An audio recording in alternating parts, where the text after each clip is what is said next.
आज हम पढ़ेंगे वास्तविक संख्याओं के अध्याय में प्रश्नावली 2.2 और इनमें है में से और ले से ज्ञात करना, में से ले से में संबंध और एसीएफ और एलसीएम और पूर्णांकों में आपस में संबंध।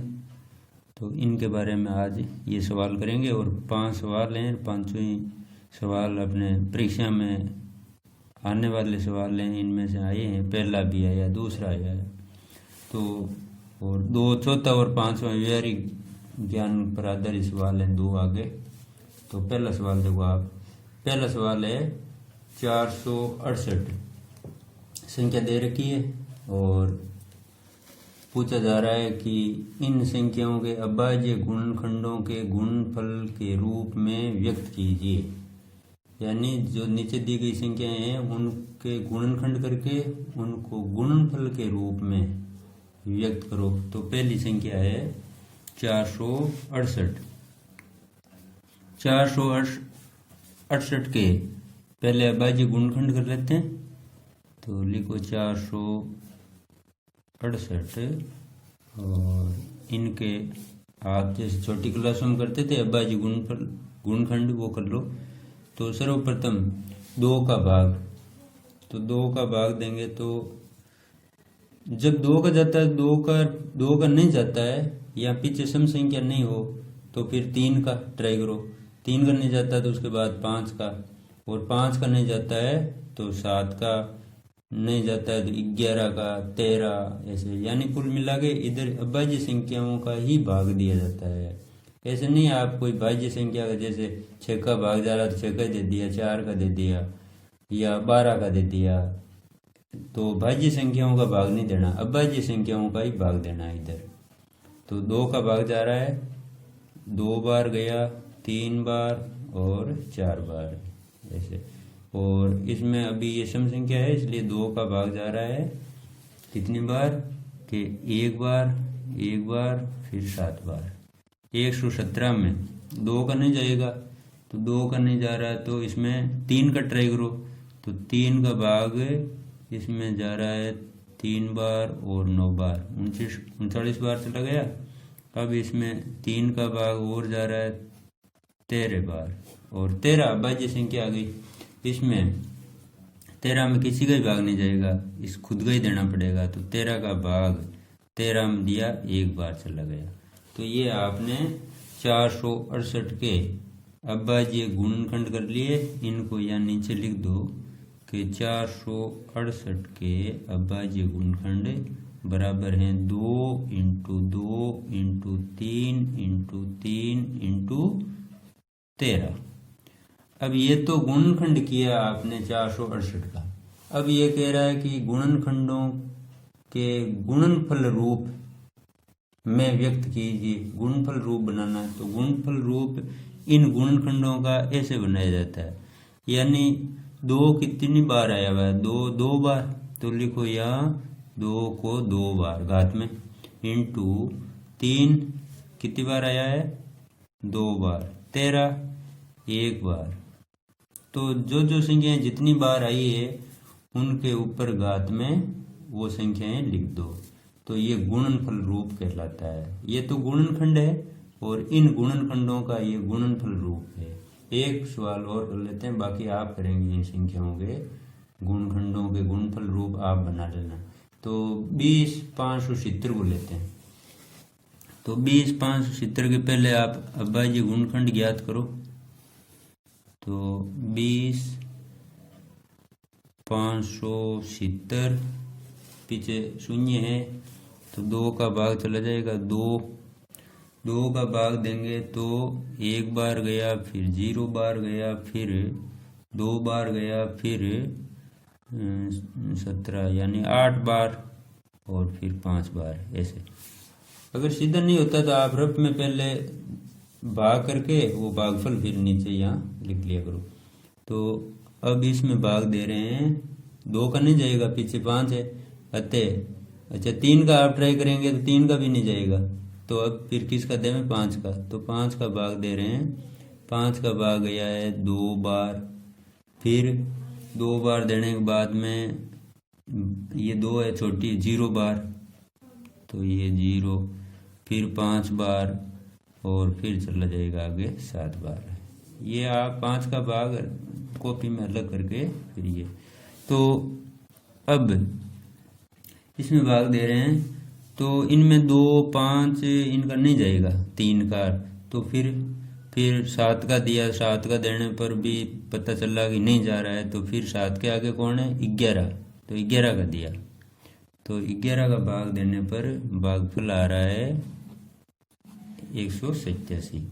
और इसमें भी 2 3 5 7 के नहीं जा रहे हैं, 11 का जा रहा है, तो 11 का दिया, तो भाग गया 17 बार। और 17 अभाज्य संख्या है, इसमें खुद का ही भाग जाएगा 1 बार, तो ऐसे यानी अभाज्य संख्याओं में स्वयं का ही भाग देना पड़ता है। तो ये आपने गुणनखंड निकाल लिए। अब आप 20,570 के अभाज्य गुणनखंड लिखो, इनको यहाँ आगे लिख लो, 2 × 5 × 11 × 11 × 17, तो ये अभाज्य गुणनखंड आपने लिख दिए। इन अभाज्य गुणनखंडों को गुणनफल रूप में लिखना है, तो गुणनफल रूप में ऐसे लिखा जाता है कि 2 यहाँ कितनी बार है, यहाँ की 2 1 बार, 5 कितनी बार है 1 बार, 11 कितनी बार है 2 बार, 17 1 बार, तो ये गुणनफल रूप हो गया। ऐसे इनको ये गुणनफल रूप में व्यक्त किया जाता है। तो ये 1 नंबर का सवाल बनता है अपने परीक्षा में आता है तब। और एक इसका और भी बनता है कि आपको ये भी पूछा जा सकता है कि घातों का योगफल भी पूछ लेते हैं। तो घातों का योगफल ऐसे करते हैं कि यहाँ तक तो आप कर लेंगे, अब घातों का योगफल पूछा है तो इनका योग निकाल लो घातों का, तो 2 2 4 1 5, यानी 468 के अभाज्य गुणनखंडों के घातों का योगफल 5 है, ऐसे फिर उत्तर देना पड़ता है। तो वैसे भी सवाल को घुमा के दिया जा सकता है। तो ये 1 नंबर का सवाल है, इसका ध्यान रखें आप। और अब लेते हैं दूसरा सवाल।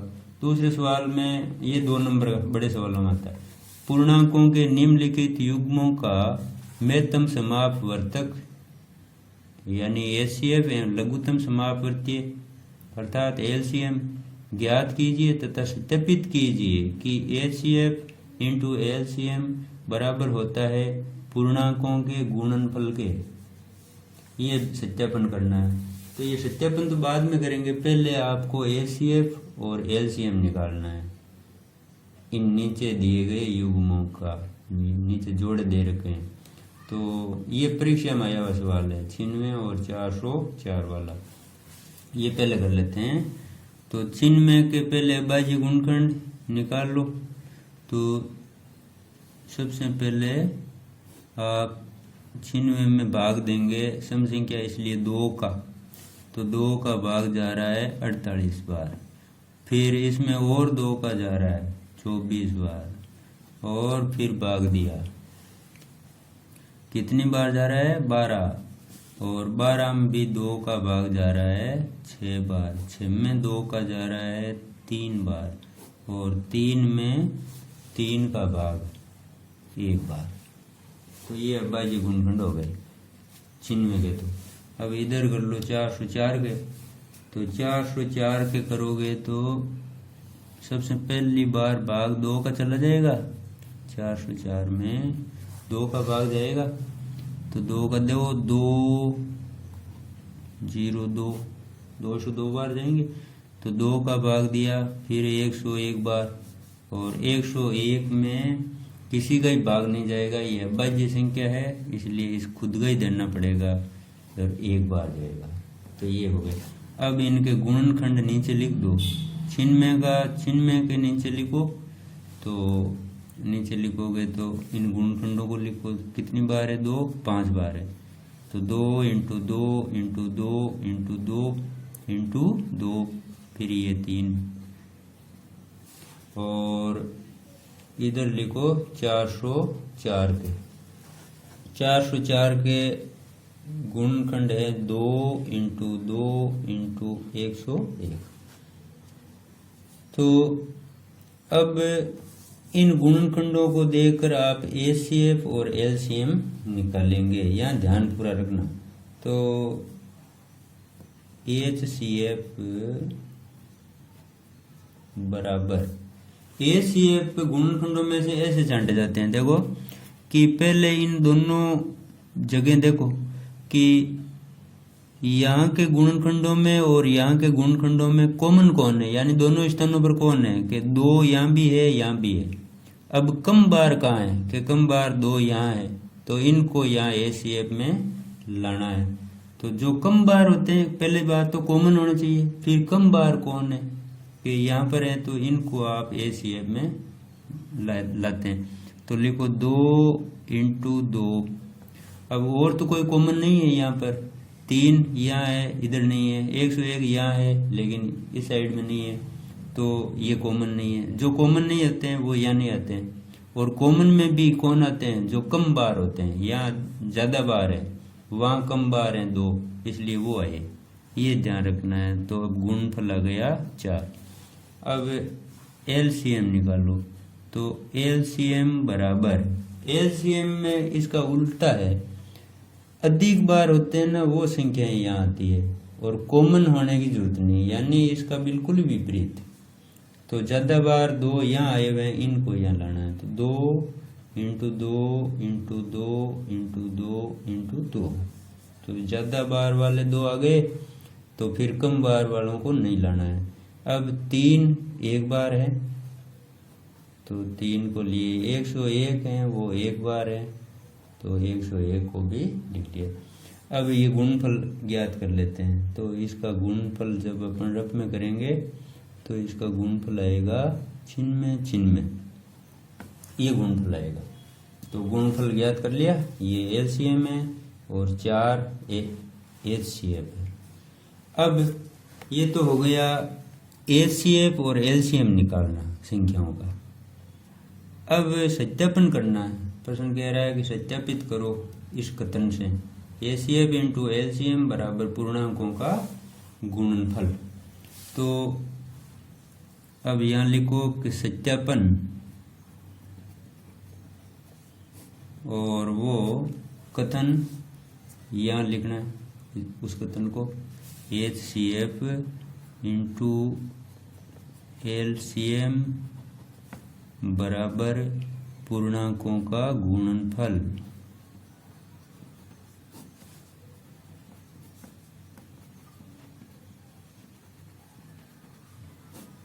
तो इस कथन में अब या ना वो इनके मान लिखो। जैसे HCF है 4, तो यह 4 को लिखो इंटू LCM है 96 बराबर पूर्णांक, दोनों पूर्णांक 96 और 404, तो इनको लिखो इंटू 404। अब इस साइड में ये गुणनफल निकाल लो और यहाँ का गुणनफल इधर निकाल लेते हैं। तो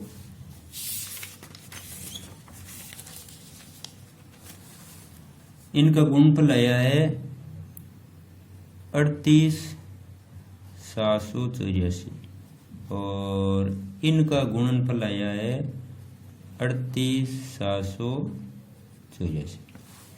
तो यहाँ दोनों साइड में बराबर फल आना चाहिए, दोनों तरफ गुणनफल बराबर आना चाहिए, नहीं तो ये सत्यापन नहीं कहलाएगा। यहाँ बराबर दोनों तरफ बराबर ही आते हैं।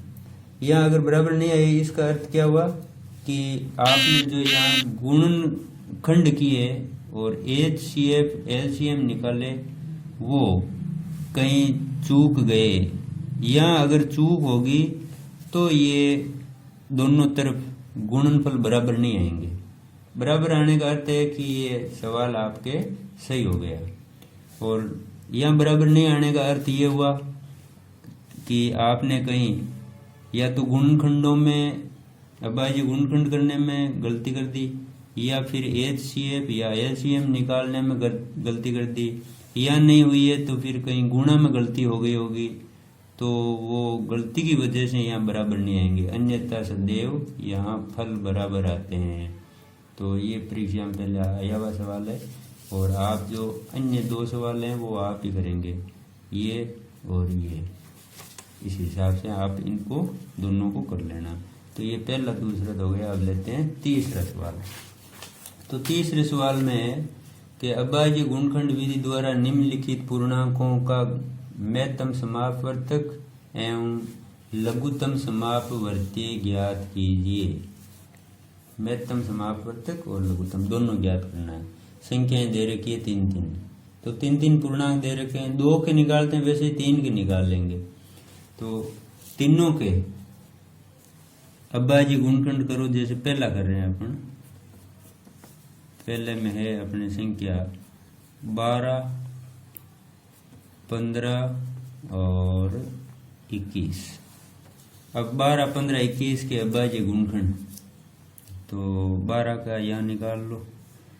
लिखो 12, 12 में 2 का भाग जा रहा है 6 बार, 6 में 2 का जा रहा है 3 बार, और 3 में भाग जा रहा है 3 का 1 बार। अब निकाल लो यहाँ 15 का, तो लिखो 15, और 3 का भाग जा रहा है 5 बार, 5 में 5 का 1 बार, और ये पूरा हो गया। और अब 21 की बारी है। 21 में 2 का नहीं जा रहा, 3 का जाएगा, तो 7 बार, और 7 में भाग 7 का ही जाएगा 1 बार, और तो किसी संख्या का भाग जाएगा नहीं। तो अब इनके अभाज्य गुणनखंड आपने निकाल लिए, और इनको अब नीचे लिख लो। तो 12 के अभाज्य गुणनखंड 12 के नीचे लिखो 2 × 2 × 3, यानी ये वाले। और 15 के गुणनखंड यहाँ लिख दो नीचे 3 × 5, और इधर 21 के अभाज्य गुणनखंड 3 × 7 यहाँ लिख लिए। अब इनके में से और ले से महत्तम समापवर्तक और लघुत्तम समापवर्तीय निकालो। तो वही विधि जो अभी कर रहे थे। तो पहले लिखो में से महत्तम समापवर्तक। तो महत्तम समापवर्तक निकालने का वही तरीका कि तीनों में पहले देख लो कि कॉमन कौन है, और फिर कम बार कहाँ है उनको लेके आ जाओ। तो कॉमन यहाँ आप देख रहे हैं 3 कॉमन है, और कम बार कहाँ है कि कम बार बराबर ही है तीनों जगह। तो 1 बार 3 आया हुआ है, वो में से हो गया। और फिर ले से निकालेंगे, तो ले से के लिए कॉमन की जरूरत नहीं है, अधिक बार आने की जरूरत है कि 2 अधिक बार कहाँ है ये ढूंढना है, 3 अधिक बार कहाँ है, 5 अधिक बार कहाँ है, 7 अधिक बार कहाँ है, ये बस। तो फिर लिखो यहाँ 2 अधिक बार हैं, यहाँ पर 3 है 1 बार, 5 भी 1 बार, और 7 भी 1 बार। तो ये ले से तैयार हो रहा है। इनका अब गुणनफल ज्ञात कर लो। तो गुणनफल इनका आएगा 420, रफ में गुणा करके और फिर यहाँ लिख लो। अब देखो ये आप दूसरा आप करेंगे। तीसरे के बारे में थोड़ी अपन चर्चा करते हैं कि यदि दी गई तीनों संख्याएं अभाज्य संख्याएं हैं, याद रखना हो, बहुत इंपॉर्टेंट बात है कि यदि दिए गए पूर्णांक अभाज्य हैं तो उनका में से सदैव 1 होता है। यानी अभाज्य संख्याएं हैं तो में से 1 होगा, तो फिर ले से में से ओपन हो गया तो फिर ले से भी ओपन हो जाएगा। ले से होगा इन तीनों का गुणनफल। कब? अभाज्य संख्याओं की स्थिति में। यदि तीनों ही अभाज्य संख्याएं हैं तब इनका में से 1 होता है तथा ले से इन्हीं तीनों का गुणनफल होता है। बस, तो फिर अब ये गुणगण करने की जरूरत ही नहीं पड़ती है ऐसी कंडीशन में। तो ये आप करना, इनके बजाय ये अभाज्य गुणगण करना ही मत। आप लाइनें बना के लिख लेना कि तीनों संख्याएं अभाज्य संख्याएं अतः इनका में से बराबर 1 निकल गया में से।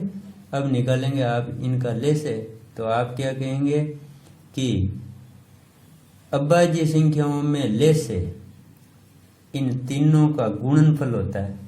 तो तो फिर लिखेंगे ले से बराबर 17 इंटू 23 इंटू 29 बराबर उत्तर, ऐसे कर लेना। तो इसको आप करना अपनी कॉपी में, ठीक। नियम बता दिए आपको, बस उसके अनुसार करना, ये करना ही नहीं पड़ेगा इस तीसरे पॉइंट में, तो आप कर लेना। अब मैं लेता हूँ आपके ये छठा ले लेता हूँ, बाकी ये कर लेना आप। तो छठा में 8 9 25 ये संख्या हैं छठे पॉइंट में। 8 9 और 25 इनके अभाज्य गुणनखंड करें, क्योंकि ये तो वो अभाज्य थे नहीं, इसलिए अब गुणनखंड करने पड़ेंगे। तीनों अभाज्य होते हैं ना, तब सीधा सीधा ही वैसे लाइन लिख के उत्तर लिख देते हैं, लेकिन इनमें अभी अभाज्य गुणनखंड करने पड़ेंगे। तो 8 का अभाज्य गुणनखंड करो, तो 8 के अभाज्य गुणनखंड करेंगे तो 2 का भाग 4 बार, 2 का भाग 2 बार, 2 का भाग 1 बार, और ये 8 के गुणनखंड हो गए 2 इंटू 2 इंटू 2, बिल्कुल इजी। और 9 के अभाज्य गुणनखंड करो तो 3 का भाग जा रहा है, 2 का नहीं जा रहा है, तो 3 का दे दिया, 3 बार गया, 3 का 1 बार, नीचे यहाँ लिख दो 9 बराबर 3 इंटू 3। और अब कौन बची है 25, तो 25 में आप 2 का नहीं दे पाएंगे, 3 का ही नहीं, तो फिर 5 का दो, 5 का 5 बार गया, 5 का 1 बार गया, और यहाँ लिख दो 25 के आगे इसके गुणनखंडों को। तो ये अभाज्य गुणनखंड हो गए तीनों संख्याओं के। अब निकाल लो इनके में से और ले से। तो लिखो यहाँ में से यानी मेतम समापवर्तक बराबर, अब कॉमन राशि ढूंढो। तो यहाँ देखोगे तो यहाँ कॉमन राशि कुछ है ही नहीं, 2 यहाँ है लेकिन इधर नहीं है, 3 यहाँ है लेकिन यहाँ वहाँ नहीं है, 5 एक जगह इधर नहीं है, तो कोई कॉमन नहीं है। कॉमन नहीं है अतः में से क्या हुआ 1। अब अभी यहाँ चर्चा करी थी कि जिन राशियों का में से 1 होता है तो उन राशियों का ले से इन संख्याओं का गुणनफल ही होता है। तो अब नीचे लिखो ले से बराबर ले से हम देखो सीधे सीधे ही गुणा कर सकते हैं 8 9 और 25 का। अभी तो आपने ये गुणनखंड निकाल लिए है तो गुणनखंड लिख दो, एक ही बात है, 2 into 2 into 2 into 3 into 3 into 5 into 5। अब इनका गुणनफल, तो इनका गुणनफल का आप रफ में गुणा करोगे तो कुल गुणनफल आएगा 1800। तो ये ले से निकल गया। तो इस प्रकार आपको इनके गुणनफल ज्ञात करने हैं और में से ले से ये ज्ञात करना है। तो ये आप अब तीसरे सवाल के बाकी के जो बिंदु है वो आप कर लेंगे। अब लेते हैं अगला सवाल चौथा। चौथे सवाल में, चौथा और पांचवें में व्यवहारिक सवाल हैं, तो जनरल प्रश्न है, इनमें में से ले से लगाएंगे लेकिन है जनरल प्रश्न। तो किसी खेल के मैदान के वृत्ताकार पथ पर मैदान का एक चक्कर पूरा करने में रमन को 18 मिनट लगते हैं, जबकि अनुप्रिया को 12 मिनट का समय लगता है। माना कि दोनों एक ही स्थान से एक ही समय पर चलना प्रारंभ करते हैं तथा एक ही दिशा में चलते हैं, तो बताइए कितने समय बाद दोनों पुनः प्रारंभिक स्थान पर मिलेंगे। ये आपको अब इसमें में से ज्ञात करें ले से ज्ञात करें, ये निर्भर करता है। यहाँ पर देखो पुनः प्रारंभिक स्थान पर कब मिल जाएंगे, कितने समय बाद मिलेंगे पुनः। तो यहाँ से ये पता चल रहा है कि यहाँ ले से ज्ञात करना है। तो पहले इस सवाल को समझो आप कि इसको 18 मिनट यानी गोल मैदान है, उनको गोल दौड़ना है वृत्ताकार पथ पर। तो एक स्थान से जब रमन रवाना होता है और वो वापस उसी स्थान पर पहुंचता है, एक राउंड पूरा कर लेता है, तो उसको 18 मिनट लगते हैं और अनुप्रिया को 12 मिनट लगते हैं। तो फिर इन दोनों में धीरे कौन दौड़ रहा है? रमन। इसको एक चक्कर में केवल 12 मिनट लग रहे हैं, इसको 18 लग रहे हैं। तो अनुप्रिया एक राउंड करेगी, सॉरी, रमन जब एक राउंड पूरा करेगा तब तक अनुप्रिया 1.5 राउंड पूरा कर लेगी। ये कम समय ले रही है। और ये 2 राउंड पूरा करेंगे, रमन 2 करेगा, तब तक अनुप्रिया 3 राउंड पूरा कर लेगी। और फिर जहाँ से इन्होंने दौड़ना शुरू किया वहीं दोनों आपस में मिल जाएंगे, वहाँ क्रॉस होंगे। कितने? ये 3 राउंड के बाद में लग रहा है ना ऐसा कि 18 मिनट और ये 12 मिनट, यानी इस समय से ये समय 1.5 गुना है। तो सीधे दिख रहा है कि ये एक राउंड पूरा करता है तो ये 1.5 राउंड पूरा कर लेगी। और ये 2 राउंड करेगा और अपने उसी स्थान पर पहुंचेगा जहाँ से दौड़ना शुरू किया। तब तक ये तीसरा राउंड पूरा कर उसमें उसी स्थान पर पहुंच जाएगी। तो यहाँ अपन निकालेंगे लघुत्तम समापवर्ती लेसे LCM। तो यहाँ लिखो 18 और 12 का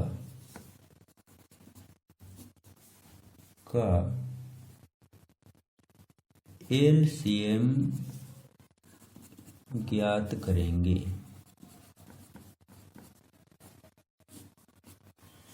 LCM ज्ञात करना है तो करो इनके गुणनखंड। तो 18 का गुणनखंड किया, 2 का भाग जा रहा है 9 बार, 3 का भाग 3 बार, 3 का भाग 1 बार। ये तो हो गया 18 का। इधर कर लो 12 का। तो 12 का भाग यहाँ 2 का भाग 12 में 6 बार, 2 का भाग 3 बार, 3 का भाग यहाँ 1 बार। ये अब इनके अभाज्य गुणनखंड लिख दो नीचे। तो 18 के जो है ना उनको लिख दो यहाँ नीचे 18 बराबर 2 × 3 × 3 और इधर लिख दो 12 के। तो 12 बराबर 2 × 2 × 3। अब निकालना है अपने को LCM। तो लिखो LCM बराबर लघुत्तम समापवर्ती। ज्यादा बार जो अंक आए हुए उनको लाना है। तो 2 यहाँ तो 1 बार है, यहाँ 2 बार है, तो ये अधिक बार है, इनको लेके आओ 2 × 2 और 3 अधिक बार इस साइड में है, तो इनको यहाँ लाओ और अब गुणनफल निकाल लो। तो गुणनफल 36 आ गए, यानी 2 दूनी 4, 4 3 12, 12 3 36। तो ये आ गए। अब 36 मिनट बाद में वो पुनः उसी स्थान पर मिल जाएंगे जहाँ से उन्होंने दौड़ना शुरू किया। तो उत्तर में ये लिखो कि अतः रमन व अनुप्रिया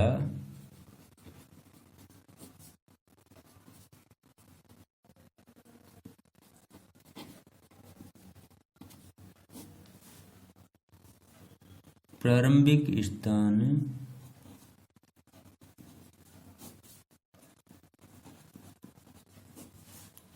पर 36 मिनट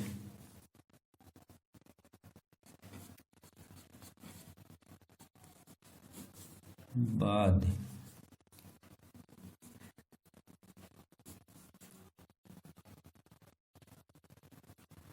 पुण्य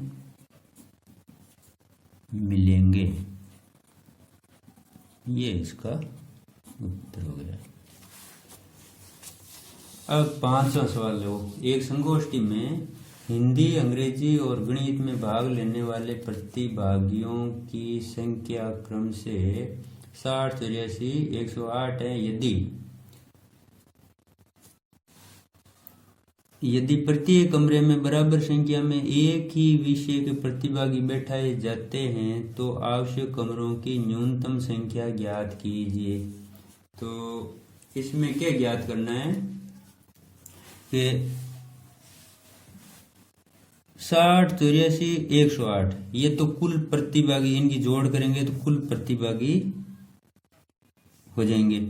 अब है कि एक कमरे में कितने कितने प्रतिभागी बैठाए जावे, कि एक कमरे में दूसरे विषय के प्रतिभागी को बैठाने की जरूरत नहीं पड़े, यानी पूरे पूरे आ जावे एक एक विषय के। तो अगर ये पता चल जावे कि एक कमरे में कितने विद्यार्थी बैठेंगे तो कमरों की संख्या ज्ञात हो जाएगी। और यह लिखा हुआ न्यूनतम संख्या, तो न्यूनतम लिखा हुआ अपन यहाँ HCF ज्ञात करेंगे, न्यूनतम लिखा हुआ इसलिए HCF ज्ञात करेंगे। तो अब इन तीनों संख्याओं के HCF ज्ञात कर लेते हैं। तो देखो 60, 84 और 108 के पहले HCF ज्ञात करते हैं। तो यहाँ न्यूनतम संख्या ज्ञात करनी है,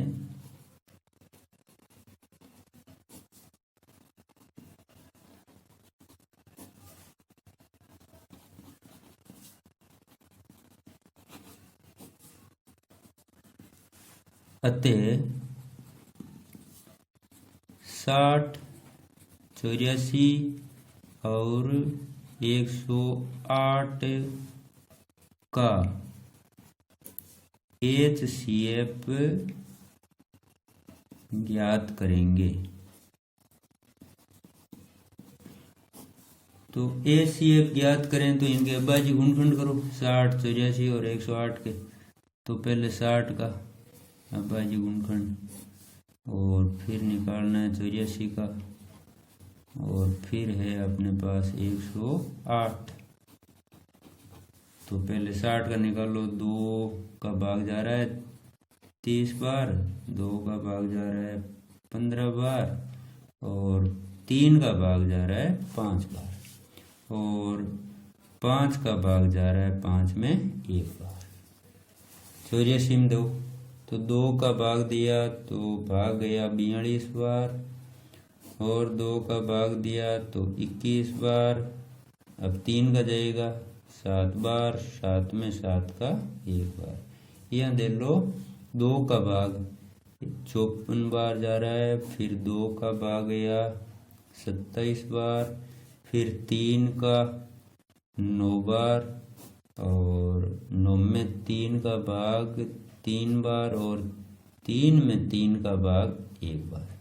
तो ये तीनों के आपने अभाज्य गुणनखंड कर दिए। और अब इनके गुणनखंडों को यहाँ नीचे लिख लो कि 60 के तो हैं 2 × 2 × 3 × 5, और अब है 84 के, तो लिखो 84 के 2 × 2 × 3 × 7, और 108 के लिखो तो 2 × यानी ये वाले 2 × 2 × 3 × 3 × 3।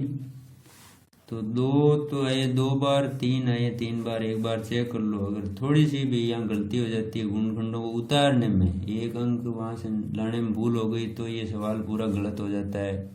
तो थोड़ा सावधानी पूर्वक करना है ये सवाल। अब HCF ज्ञात करना है, तो लिखो अतः HCF बराबर, HCF में क्या ज्ञात कैसे करते हैं कि तीनों में कॉमन हो और कम बार हो, वो HCF के लिए लाई जाती है संख्या। तो 2 तीनों में है, और कम बार कहाँ है कि कम बार तीनों जगह बराबर ही है, 2 बार। तो लिख लो 2 × 2 × अब रही बात 3 की, तो 3 तीनों जगह ही है। अब कम बार तो यहाँ 1 बार है, यहाँ 1 बार है, वहाँ 3 बार है। तो 1 बार वाले को 1 3 को लियो, तो ये 1 3 को लिए और गुणनफल आ गया 12 इनका गुणा। तो 12 ऐसी पाया। इस 12 का मतलब हुआ कि एक कमरे में 12 प्रतिभागी बैठ सकते हैं। तो यहाँ लिखो, अतः एक कमरे में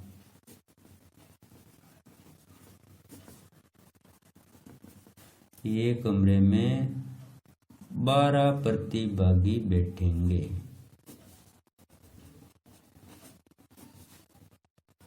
अब कमरों की संख्या भी ज्ञात हो जाएगी। तो क्यों अब हो गई ना कि भाई एक कमरे में 12 प्रतिभागी बैठ सकते हैं, और कुल प्रतिभागियों की संख्या यहाँ पता चल, जोड़ लेंगे इसको 60, 84, 108 को। तो कुल में एक कमरे में बैठने वाले प्रतिभागियों की संख्या का भाग दे देंगे, एक कमरे में बैठे प्रतिभागियों का भाग दे देंगे कुल में। तो अब लिखो, अतः कमरों की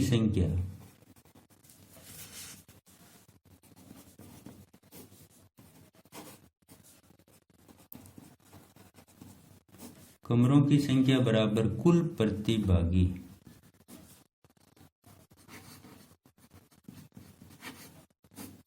बटा एक कमरे के प्रतिभागी।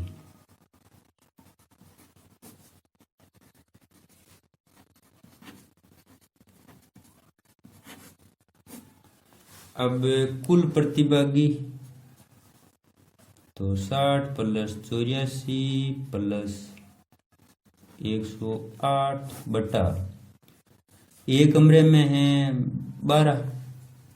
तो एक कमरे में 12 बैठते हैं, तो 12 का भाग दे देंगे, इनका योगफल निकालेंगे। 252 आ रहा है, 252 बटा 12, और भाग चला जाएगा 12 दूना 24, 21 बार। तो ये उत्तर है 21। न्यूनतम कमरों की संख्या आई है 21। तो इस प्रकार इन 2.2 के सवालों को आप करेंगे। तो अब थोड़ा लेसे और मैसे के बारे में थोड़ी विशेष चर्चा कर लेते हैं। तो ये सवाल तो पूरे हो गए, थोड़ी महत्वपूर्ण बातें करनी है, वो थोड़ी यहाँ कर लो। तो देखो, इम्पोर्टेंट बात है कि यदि कोई दो पूर्णांक हैं और दोनों पूर्णांकों का गुणनफल में से एक है, तो उनका लेसे उन दोनों पूर्णांकों के गुणनफल के बराबर होता है। कोई दो संख्याएं हैं, उनका में से यदि एक आ गया तो लेसे उन दोनों का गुणनफल होता है लेसे। अगर में से एक है तो लेसे फिर इस प्रकार का होगा, यानी उन दोनों संख्याओं का गुणनफल ही लेसे होगा। ये पहला बिंदु।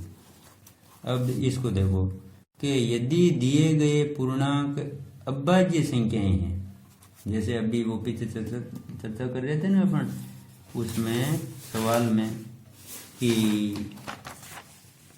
इन संख्याओं की चर्चा करी थी ना कि तीनों ही अभाज्य है, अतः में से एक है। वही तो बिंदु है कि दिए गए पूर्णांक अभाज्य संख्याएं हैं तो उनका में से सदैव एक होता है। अब ये इंपॉर्टेंट बात हो गई कि अभाज्य संख्याएं हैं तो में से सदैव एक होता है, तथा ले से उन संख्याओं का गुणनफल होता है। ये बिंदु, तो इस नीचे वाले बिंदु और ऊपर वाले बिंदु का फाइनल उत्तर ये बीच में दौड़ रहा है कि यदि में से एक है तो उन दोनों पूर्णांकों का गुणनफल ले से होगा, और यदि अभाज्य संख्याएं हैं तो उनका में से सदैव एक होगा। ये अब में से उन दोनों संख्याओं का एक भाजक है। में से क्या होता है? में से एक तरह का उन संख्याओं का भाजक होता है, यानी में से का उन संख्याओं में भाग जाता है, और भाजक का पर्यायवाची नाम है अपवर्तक। तभी तो अपन में से क्या बोलते हैं, मैं तम समापवर्तक बोलते हैं ना। तो ये भाजक का अर्थ है अपवर्तक, अपवर्तक का अर्थ है भाजक। तो में से एक तरह की क्या संख्या है कि वो भाजक है, यानी जिनसे उसको ज्ञात किया है उसमें उन संख्याओं में इस में से का पूरा पूरा भाग जाता है। तो भाजक ये भाजक ही हुआ एक तरह का। और भाजक का एक गणितीय नाम है अपवर्तक, तभी इसको बोलते हैं में तम समापवर्तक, अर्थात इसका इसमें पूरा पूरा भाग जाता है। 5वां पॉइंट देखो, जबकि लघुत्तम समापवर्तीय में उन दोनों या तीनों संख्याओं का भाग जाता है, अर्थात ले से उन संख्याओं का गुणज होता है। यानी इसका उल्टा है, भाजक का तो भाग जाता है, ले से में तो भाग उन संख्याओं का आता है। तो दिशा ही उल्टी है दोनों की, ले से और में से की। भाई में से का तो दी गई संख्याओं में भाग पूरा पूरा जाता है, जबकि ले से में उन दोनों संख्याओं का भाग ले से में आता है, पूरा पूरा मतलब भाग उन संख्याओं का जाता है। तो ये दोनों ही उल्टे हैं नियमों में और दिशा में। तो ले से तो उल्टे, फिर इनके नाम भी तो देखो अंतर कितना है। ये भाजक है तो ये गुणज है, ले से एक गुणज है। गुणज होता है अपवर्त्य बोलते हैं गुणज को गणित में, भाजक को अपवर्तक। तो इतना अंतर है। लघुत्तम समापवर्ती लिखते हैं ना, और मेतम समापवर्तक लिखते हैं। तो ये अंतर है, दोनों में ये वर्तक नहीं लिखते हैं। बोलने में कभी कभार हम लोग बोल देते हैं कि मेतम समापवर्तक, लघुत्तम समापवर्तक। तो लघुत्तम के पीछे वर्तीय बोला जाता है, मेतम समापवर्तक में ये वर्तक बोला जाता है। और लघुत्तम के समय तो यहाँ वर्तीय बोलना चाहिए, लघुत्तम समापवर्तीय। रात दिन का अंतर है ना, ये भाजक है तो ये तो गुणज है, इतना अंतर है। तो ये कैसे हो गए। तो पीछे कई बार आप लिखने में अपवर्तक ही लिखते हैं पीछे, मेतम समापवर्तक और लघुत्तम समापवर्तक, दोनों में ये वर्तक ही लिखते हैं, नहीं लिखना चाहिए। मेतम के वक्त वर्तक लिखते हैं, लघुत्तम के समय वर्तीय लिखा जाता है, क्योंकि ये गुणज है लघुत्तम समापवर्तीय। तो उन संख्याओं का भाग पूरा पूरा चला जाता है। जैसे उदाहरण के लिए यहाँ देख लो, छोटी संख्या लेकर कि 8 और 12 ली। 8 12 का में से कौन है, 4। तो में से का अर्थ है भाजक। तो इसका अर्थ हुआ कि 4 का भाग इन दोनों में पूरा पूरा जाना चाहिए, तो जा रहा है। तो ये है भाजक। में से तो होता है भाजक, और ले से होता है गुणज, इन्हीं का गुण। जैसे 8 का पावड़ा बोले ना, 8 का पावड़ा यहाँ लिख के छोड़ दो आप पूरा, 10 ही आगे लिख लो बोले, और 12 का ही लिख के छोड़ दो। तो 8 में भी 24 आता है पावड़े में, 12 में भी 24 आता है। तो ये 24 कौन है, इन दोनों का गुणज ही तो है। इसमें भी 24 आ रहा है पावड़े में अगर पावड़ा लिखें तो, और 12 का पावड़ा लिखें उसमें भी 24 आते हैं। तो ये तो ले से कौन हुआ, गुणज हुआ इन दोनों संख्याओं का, और गुणज को बोलते हैं अपवर्तीय, इसलिए इसको बोलते हैं लघुत्तम समापवर्तीय। और मेतम समापवर्तक तो अपवर्तक क्यों बोलते हैं, क्योंकि ये तो भाजक होता है, भाजक को अपवर्तक